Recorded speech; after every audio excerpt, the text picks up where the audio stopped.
দর্শক এই মুহূর্তে দেখানোর চেষ্টা করছি সুপারিশপ্রাপ্ত শিক্ষকদের উপরে জলকামান নিক্ষেপ করা হচ্ছে। সরাসরি কিন্তু প্রথম পর্যায়ে শাহবাগ থেকে প্রেস ক্লাবে যাওয়ার কথা বলে পরবর্তীতে কিন্তু সচিবালয়ে প্রবেশের চেষ্টা করে। কিছুক্ষণ আগে কিন্তু পুলিশ এবং সুপারিশপ্রাপ্ত শিক্ষকদের মধ্যে ধাওয়া পাল্টা দেওয়া শুরু হয়েছিল। এখন কিন্তু লাগাতার জলকামান নিক্ষেপ করা হচ্ছে সুপারিশপ্রাপ্ত শিক্ষকদের উপর। এখন পর্যন্ত সুপারিশপ্রাপ্ত শিক্ষকেরা তারা শক্ত অবস্থান নিয়েছে, অপরদিকে পুলিশের জলকামান কিন্তু লাগাতার পানি নিক্ষেপ করছে সুপারিশপ্রাপ্ত শিক্ষকদেরকে এখান থেকে সরিয়ে দেওয়ার চেষ্টা করছে। দর্শক দেখতে পাচ্ছেন, সরাসরি দেখানোর চেষ্টা করছি। এখন পর্যন্ত কোনো সুপারিশপ্রাপ্ত শিক্ষক ঘটনা থেকে ওঠে নেই, তারা আবার স্লোগান দিচ্ছে। অপরদিকে পুলিশ কিন্তু তাদেরকে ধাওয়া দিয়ে শিক্ষা ভবন এলাকার থেকে সরিয়ে দেওয়ার চেষ্টা করছে। দেখছেন যে সুপারিশপ্রাপ্ত শিক্ষকের একজনের সাথে কথা বলতে চাই। আপনাদেরকে তো জলকামান নিক্ষেপ করা হলো, আপনারা সরে যাচ্ছেন না কেন?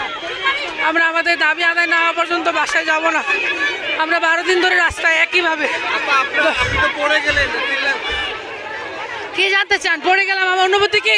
অনুভূতি খুব ভালো ভাইয়েরা, কভারেজ করে না ভালো। আমরা একটু আরেকজন সুপারিশপ্রাপ্ত শিক্ষকের সাথে কথা বলতে চাই, জানতে চাই আপনার দিয়ে উড়িয়ে দেওয়ার জন্য শিক্ষক হতে আসি নাই। আমরা তো যেদিন আমাদের বাতিল করা হয়েছে সেদিনই আমরা মরে গেছি, আর মরার ভয় পাই না।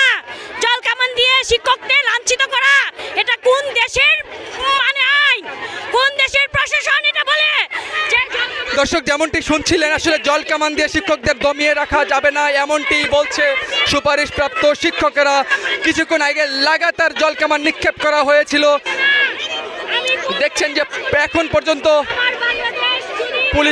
পুলিশ কিন্তু শক্ত অবস্থানে, অপরদিকে সুপারিশপ্রাপ্ত শিক্ষকেরা তাদের দ্রুত যোগদানের দাবিতে এখন পর্যন্ত শক্ত অবস্থান নিয়েছে। পুলিশ বরাবর জলকামান নিক্ষেপ করার পরেও এখন পর্যন্ত সুপারিশপ্রাপ্ত শিক্ষকেরা কিন্তু শিক্ষা ভবন এলাকা থেকে ওঠেনি, তারা তাদের স্লোগান চালিয়ে যাচ্ছে। অপরদিকে পুলিশ এবং সুপারিশপ্রাপ্ত শিক্ষকদের মধ্যে কথা কাটাকাটি চলছে।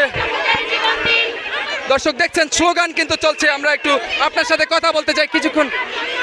দর্শক দেখানোর চেষ্টা করছি, পুলিশ এবং সুপারিশপ্রাপ্ত শিক্ষকদের মধ্যে ধাওয়া পাল্টা দেওয়া হয়েছিল কিছুক্ষণ আগেই জলকামান নিক্ষেপ করে।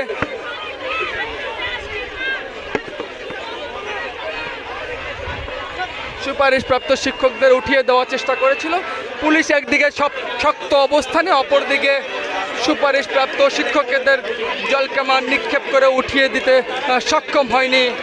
দেখছেন যে সরাসরি দর্শক দেখানোর চেষ্টা করছি সরাসরি।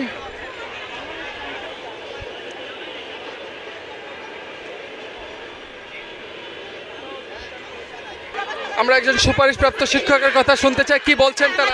যতক্ষণ পর্যন্ত আমাদের দাবি না মানবে ততক্ষণ পর্যন্ত আমরা রাজপথে থাকবো। কিছুক্ষণ আগে তো আপনাদের উপর জলকামান নিক্ষেপ করা হলো, এখন পর্যন্ত এখান থেকে সরে যাচ্ছেন না কেন? সরে যাচ্ছি না কারণ যতক্ষণ পর্যন্ত আমাদের যোগদান নিশ্চিত না করবে ততক্ষণ পর্যন্ত আমরা রাজপথ থেকে যাব না। এজন্য আমরা রাজপথে আছি। যতক্ষণ পর্যন্ত যোগদান না নিশ্চিত করবে ততক্ষণ পর্যন্ত আমরা যাব না। যোগদান হাতে পেয়ে তারপর রাজপথ থেকে যাব। দর্শক আবার কিন্তু ধাওয়া দিয়ে সরিয়ে দেওয়া হচ্ছে সুপারিশপ্রাপ্ত শিক্ষকদের। পুলিশ কিন্তু ধাওয়া করছে। সুপারিশপ্রাপ্ত একজন শিক্ষক কিন্তু আহত হয়েছে। দর্শক দেখতে পাচ্ছেন যে জলকামান নিক্ষেপের কিছুক্ষণ পরে কিন্তু তিনি আহত হয়েছেন এবং একজন তাকে জড়িয়ে ধরে আছে। দেখছেন এখন পর্যন্ত সুপারিশপ্রাপ্ত শিক্ষকেরা শিক্ষা ভবন এলাকা থেকে সরে যাওয়ার চেষ্টা করছে না। পুলিশ একদিকে শক্ত অবস্থানে, অপরদিকে সুপারিশপ্রাপ্ত শিক্ষকেরা তাদের স্লোগান চালিয়ে যাচ্ছে এবং বসে পড়েছে। দর্শক দেখছেন